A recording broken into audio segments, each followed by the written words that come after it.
এইমাত্র যা জানা যাচ্ছে, সোমবার মানে 16 তারিখ ওই দুপুরবেলা 3টে সোয়া 3টে নাগাদ ইলেকশন কমিশন তারা প্রেস কনফারেন্স করবেন এবং যেটা বলা হচ্ছে, মিডিয়াতে বলা হচ্ছে, একটা আন্দাজ করছেন অনেকে যে হয়তো এই প্রেস কনফারেন্স থেকে 5টা রাজ্যে বিধানসভা ভোটের তারিখ ঘোষণা করা হবে। এখন দেখুন, আমরা সবাই জানি যে আমাদের মানে বাকি 4টে রাজ্যের সঙ্গে আমাদের রাজ্যের একটা পরিস্থিতিগত তফাৎ ইতিমধ্যে হয়ে গেছে।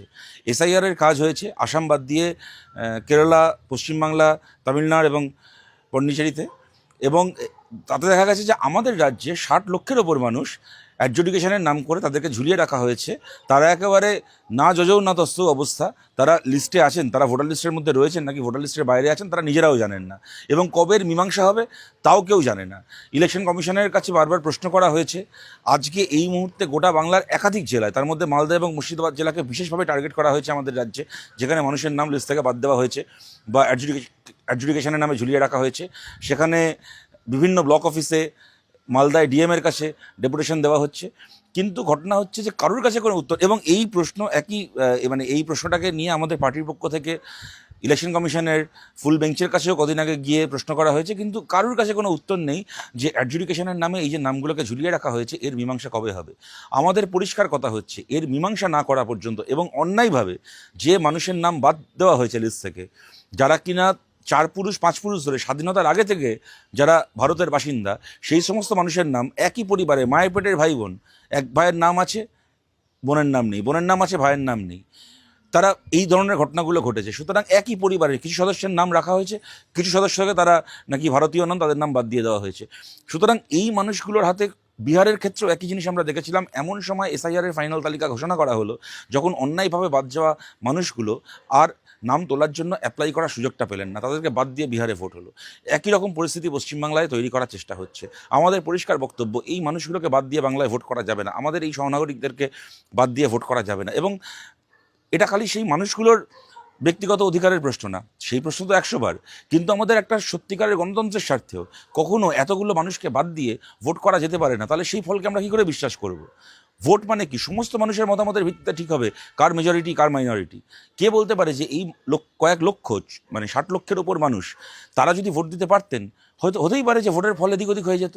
হয়তো বামপন্থীদের ভোট অনেক বাড়তো, হয়তো তৃণমূলের ভোট অনেক বাড়তো, হয়তো বিজেপির ভোট অনেক বাড়তো। কে বলতে পারে যে বেশ কিছু কেন্দ্রের ফলাফল এদিক ওদিক হয়ে যেত। সুতরাং এদেরকে বাদ দিয়ে ভোট করা মানে কখনো সেই ভোটের ফলাফলকে আমরা বুক ঠুকে বলতে পারবো না যে এটা পশ্চিমবাংলার সত্যিকারের জনমানুষের মতামতের রিফ্লেকশন। এবং তার থেকে বড় কথা মনে করুন, এবং এখানে এই প্রসঙ্গে আরেকটা কথা বলে দেওয়া দরকার, তা হচ্ছে 5 বছরের জন্য যেখানে সরকার তৈরি হবে, এই ভোটের ফলে যেখানে ঠিক হবে যে সামনের 5 বছর যারা বাংলা চালাবেন, 5 বছরের জন্য একটা সঠিক জনমত জানতে দরকার হলে 5 দিন কি 15 দিন অপেক্ষা করতে হবে, দরকার হলে 20 দিন অপেক্ষা করতে হবে। ইলেকশন কমিশন জানাক কবের মধ্যে এই পরিস্থিতি মিটবে, কবের মধ্যে যাচাই করে যাদের নাম লিস্টে থাকা উচিত তাদের নাম লিস্টে তোলা হবে, সেটাকে জানিয়ে ভোট ঘোষণা করতে হবে। এবং তার থেকে বড় কথা হচ্ছে, এখানে খালি ভোট দেওয়ার না দেওয়ার প্রশ্ন না, সেই প্রশ্ন তো সবচেয়ে বড় প্রশ্ন, তার পাশাপাশি একটা গুরুত্বপূর্ণ প্রশ্ন থেকে যায় প্রার্থী হওয়ার প্রশ্ন।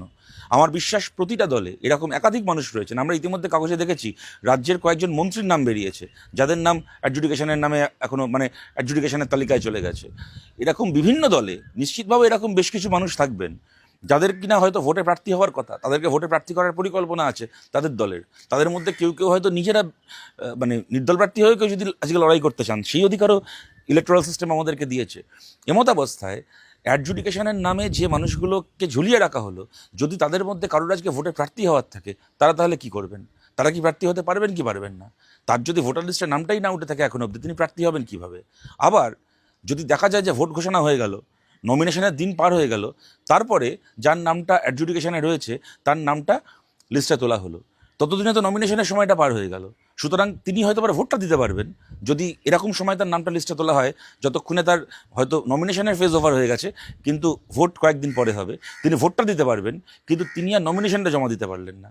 তার এই অধিকারটা খর্ব করা হলো। এবং এইটা আমি বলছি যে এটা খালি সিপিআইএমের একা সমস্যা না, এই সমস্যা আমার বিশ্বাস তৃণমূল, বিজেপি, বিভিন্ন দল যারাই পশ্চিমবাংলার বিধানসভা ভোটে লড়াই করছেন, প্রত্যেক দলেই এরকম এক বা একাধিক মানুষ থেকে থাকবেন। সুতরাং এই প্রশ্নগুলোর মীমাংসা না করে ভোট ঘোষণা হওয়াটা বাঞ্ছিত নয়, কাঙ্ক্ষিত নয়। ইলেকশন কমিশনকে উত্তর দিতে হবে।